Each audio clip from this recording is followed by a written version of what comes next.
తేలదు, ఇది నడ్డాకు వారసుడు తేలితే కానీ తేలదు. సరే ఏంటి సజ్జల రజనీ కేసులు? సజ్జల రామకృష్ణారెడ్డి చాలా కాలం తర్వాత రెండోసారి మళ్ళీ మొన్న తెలుగుదేశం కార్యాలయం మీద దాడి, ఆ విషయంలో ఆయన హాజరయ్యాడు. అప్పుడు కూడా విడుదల రజనీ గారు ఉన్నారు, ఇంకా ఇతరులు కూడా ఉన్నారు. ఆయన బయటకు వచ్చి ఏం జరగలేదు, అనవసరంగా ఇరికిచ్చారు, కానీ వీటన్నిటికి కూడా మీరు మూల్యం చెల్లిస్తారు ఇలాంటివి అన్నారు. జగన్మోహన్ రెడ్డి కూడా సమావేశాల్లో మళ్ళీ మేము అధికారంలోకి వస్తాం, మీకు ఎవరెవరో గుర్తుపెట్టుకొని చేస్తాం, అన్యాయం చేసిన వాళ్ళని ఇద్దరు కూడా ఆ మాటలు అన్నారు. కానీ ఇవి అయిన తర్వాత అక్కడేమో ఆయనకు బెయిల్ రాలేదు, వరుసగా బెయిల్ రాకుండా చాలామంది ఆ లిక్కర్ కేసులో కానీ ఇంకో దాంట్లో కానీ విడుదల రజనీని ఆ చిలకలూరుపేట ప్రాంతంలో ఆమె ఎక్కడికో పరామర్శకు వెళ్ళి వస్తుంటే మధ్యలో సిఐ సుబ్బారాయుడు అనే ఆయన, శ్రీకాంత్ రెడ్డి అన్న ఆమె పర్సనల్ పిఏ గతంలో మంత్రిగా ఉన్నప్పుడు, అతన్ని అరెస్ట్ చేయడం కోసం కారును ఆపడము, కారు దగ్గర ఆమె ఎక్కుతున్నప్పుడు లేదా ఎక్కి ఉన్నప్పుడు జరిగిన ఘర్షణ మటుకు మీడియాను లేకపోతే రాజకీయ వర్గాలను తీవ్రంగా వాళ్ళ దృష్టికి వచ్చేది, దృష్టిని ఆకట్టుకుంది. వైసీపీ వాళ్ళు కూడా చాలా ఇది చేశారు.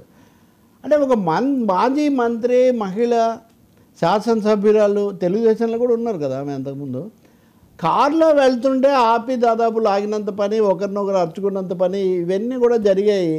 ఇవి ఎందుకంటే రెడ్ బుక్ అనేది నెమ్మదిగా క్లైమాక్స్లో నడుస్తున్నట్టుగా ఉంది. ఈ రెడ్ బుక్ క్లైమాక్స్ వల్ల ఇలా అయితే ఈరోజు రజనీ అయ్యారు, రేపు మళ్ళీ ఇంకొకరు కావచ్చు, అంతకుముందు ఇంకొకరు కావచ్చు. రాజకీయ నాయకులు, పార్టీలు ఎవరు అధికారంలో ఉన్నా సరే పోలీసులు వ్యవహరించే తీరు పట్ల దాంట్లో సంయమనం లేకుండా పోతే ఎట్లా? ఇప్పుడు ఉదాహరణకు సాక్షి సంపాదకుడు ఇంట్లోకి వెళ్ళి సోదా చేశారు, చెయ్యండి, కానీ మాకు నోటీస్ చూపించలేదు. ఇప్పుడు శ్రీకాంత్ రెడ్డిని ఏ కేసులో అరెస్ట్ చేస్తున్నారని నేను అడిగాను, అంతే. అడగొద్దు, మీరు అరెస్ట్ చేయొద్దు అని నేనేం అనలేదు, కానీ ఏం చెప్పకుండా మీరు చేస్తే ఎట్లా? నా కారులో ఉన్న మనిషిని బలవంతంగా మీరు ఎలా చేస్తారు? అది ఆమె అభ్యంతరం. అంటే ఒక విధమైన ఘర్షణ వాతావరణం అనేది చాలా తీవ్ర స్థాయికి చేరినట్టయితే మనకు స్పష్టమవుతుంది. ఇది రాను మరింత ఉద్రిక్తతకు దారితీసే పరిస్థితి కూడా ఉంది. ఇందాక నేను అన్నట్టు గవర్నర్ను వీళ్ళు వెళ్ళి కలిస్తే కూడా అదేదో జగన్ దీని గురించి జరిగి ఉండొచ్చని. మీరు ఇంకోటి కూడా చూడండి, ఎన్ఫోర్స్మెంట్ డైరెక్టరేట్ కూడా రంగప్రవేశం చేసి ఇప్పుడు లిక్కర్ స్కామ్లో ఉన్న వివరాలన్నీ మాకు ఇమ్మని సిట్ను ఎన్ఫోర్స్మెంట్ డైరెక్టరేట్ ఈడీ వాళ్ళ వివరాలు కూడా తీసుకున్నారని. కాబట్టి ఇదంతా జగన్మోహన్ రెడ్డి మీద కూడా పెద్ద ఉచ్చు బిగించబడుతూ ఉంది. ఈడీ రావటం అంటే కేంద్రం రావటమే కదా, అలాగే శ్రీలక్ష్మికి మళ్ళీ ఆమె వచ్చినా కానీ. కాబట్టి అనేక వైపుల నుంచి ఇవి వరుసగా పెరుగుతున్నాయి. రజనీని మాజీ మంత్రి విడుదల రజనీ విషయంలో జరిగిన ఈ తీవ్రమైన ఘర్షణ, ఆ సిఐ బహిరంగంగానే కేసులు ఉన్నాయి, ఇంకా కావాలంటే మీ మీద కూడా కేసు పెడతామని చెప్పడం, ఇదంతా కూడా ఒక ఏమనాలి, ఒక ఉదాహరణ, ఒక నిదర్శనం రాష్ట్రంలో ఉన్న పరిస్థితికి. అంటే సజ్జల రజనీని అరెస్ట్ చేసే అవకాశం కూడా ఉందంటారా? రజనీని అరెస్ట్ చేయడమే కదా, ఇప్పుడు ఆమె కోర్టులో కూడా బెయిల్లో ఏదో తెచ్చుకున్నారు. ఆమె అనుచరులను, ముఖ్యమైన అనుచరులను వీళ్ళని అరెస్ట్ చేశారు. ఆమె ఆ స్కామ్లో గనులకు సంబంధించి డబ్బు తీసుకున్నారని ఆమె మీద వ్యక్తిగతమైన ఖచ్చితమైన ఫిర్యాదు, మరిది గోపి అనుకుంటా ఆయన, అతన్ని అరెస్ట్ చేస్తున్నారు కదా. లిక్కర్ స్కామ్ అనేది అదే అలా కొనసాగుతూనే ఉంది కదా. ఇలా చూస్తూ పోతే అనేక కేసులు, ఒక సోషల్ మీడియా పోస్టుల విషయంలో మీరు జాగ్రత్తగా ఉండండి అది కోర్టులు చెప్తున్నాయి తప్ప మిగిలిన ఏ విషయంలో అవేమీ ఉపశమనం ఇస్తున్నాయి. మీరు గమనిస్తే పెద్దిరెడ్డి రామచంద్రారెడ్డి జగన్ తర్వాత చాలా కీలక నాయకుడిగా ఉన్న మంత్రి, అప్పుడు ఆయన్ను కూడా చాలా వెంటాడినంత పరిస్థితి, అది కూడా కొంత తీగ కదిలింది. అప్పుడు రికార్డులు తారుమారు, దీని మీద ఆయన ఇంటి చుట్టూ కూడా భూమి ఆక్రమించారని అక్కడ కూడా వెళ్ళి గాలింపు జరపడము, ఆయన కూడా మీడియాతో చాలా తీవ్రంగా ఆగ్రహం వెలిబుచ్చడం, ఇవన్నీ మనం చూస్తున్నాం. అంటే కీలక వ్యక్తులు, ఇప్పుడు విజయసాయి రెడ్డి అంటే ఎట్లాగో బయటికి వెళ్ళాడు, ఆయన ఎలాగో లిక్కర్ స్కామ్లో ఆయన కూడా ఉన్నారు. పెద్దిరెడ్డి, సజ్జల, విడుదల రజని, అంతకుముందే పేర్నినని 7 కోట్లు కట్టిన తర్వాత కూడా ఆ కేసు కొనసాగుతుంది. సో మొత్తం ఒక టీం, జగన్ టీం మొత్తం ఇప్పుడు కేసుల ఉచ్చులో చిక్కుకొని ఉన్నట్టుగానే స్పష్టంగా కనిపిస్తుంది.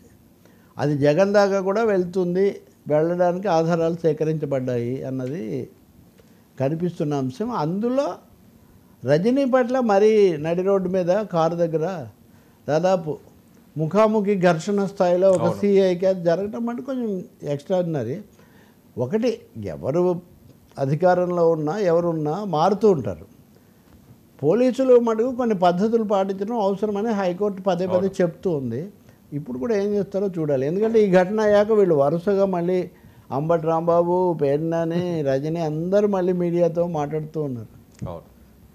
రెడ్ బుక్ అంటే వెనక కనపడిన ఒక పెద్ద రెడ్ బుక్ మేఘం కమ్ముకొని ఉంది. ఇప్పుడు జగన్మోహన్ రెడ్డి గారు ఇంకా బయటకు వచ్చి ఆ సిచ్యువేషన్ ఎందుకు కనిపించలేదండి? సంక్రాంతి నుంచి మొదలైంది, ఇంకా టైం ఉందనా? లేదు, ఈ మార్కింగ్ టైం ఆయన సమయం గడుపుతున్నట్టుగా ఉంది. ప్రతిసారి చాలా తీవ్రంగా మాట్లాడుతున్నారు. మీడియా కూడా కొంత వాటి చేస్తుంది, కానీ ఆయన అల్టిమేట్గా is only taking Bengaluru road. అన్నీ మాట్లాడిన తర్వాత ఆయన తాడేపల్లి టు బెంగళూరు తప్ప మధ్యలో ఏదన్నా పరామర్శించడానికి వెళ్తున్నారే కానీ ఏమై ఉండొచ్చు సార్, ప్రజల్లోకి రావడం అన్నది చేయడం లేదు. అంటే జగన్మోహన్ రెడ్డి టార్గెట్ జగన్ కోసం వాళ్ళు బేడీలు పట్టుకొని రెడీగా ఉన్నారు అన్నది వైసీపీ యొక్క అంచనా. అది దానికి కేంద్రం యొక్క అనుమతి కోరుతూ ఉన్నారు. కేంద్రం వాళ్ళు దీంట్లో మీ సంగతి మీరు చూసుకోండి అన్నట్టు వాళ్ళు ఉన్నారు.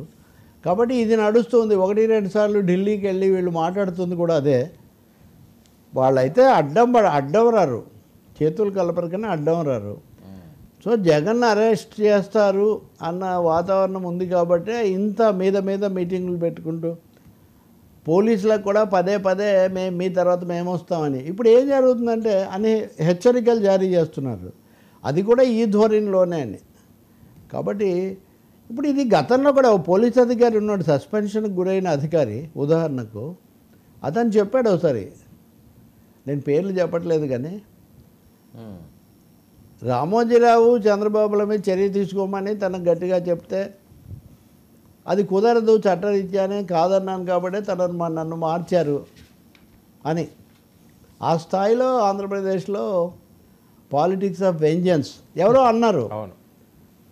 ఇప్పుడు పథకాలలో పోటీ పడ్డారు ఇదివరకు జగన్, చంద్రబాబు అయినా, రేవంత్ రెడ్డి, ఇంకొకరైనా.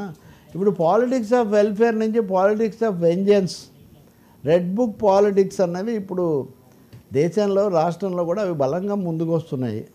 ఇప్పుడు అరెస్టుల కోసం తాపత్రయపడుతున్నారంటారా? దాంట్లోనే ఇంకా అంతే, అందులో నడుస్తుంది ఇదంతా. So politics of vengeance, politics of democracy ఎక్కడ ఎలా అన్నది అయితే చూడాలి ఇంకా మనం. సార్ 13 చట్టరీత్యా ఎవరి మీదైనా ఏ చర్యను తీసుకోవచ్చు వారు, మాది అది కోర్టులు ఉన్నాయి చూస్తాయి. సార్ సంజీవ్ ఖన్నా గారు పదవి విరమణ, ఇక గవాయ్ ప్రమాణ స్వీకారం చేయబోతున్నారు. ఏమైనా మార్పులు వచ్చే అవకాశం? చాలా శుభాత్మ. నిన్ననే జస్టిస్ బిఆర్ గవాయ్, ఈయన వీళ్ళ నాన్న రిపబ్లికన్ పార్టీ వ్యవస్థాపకుడు, రాజకీయ నేపథ్యం, వీళ్ళు దళిత సామాజిక న్యాయం కోసం పోరాడిన వాళ్ళు, ఇవన్నీ ఉన్నాయి. ఈయనకు బలమైన అభిప్రాయాలు, చాలా కేసులు అవి కూడా చేశారు. ఆయన నిన్న ఒక ముఖ్యమైన మాట చెప్పారు. ఒక విధంగా పదవి తీసుకోకముందే నేను గట్టిగా ఉంటాను,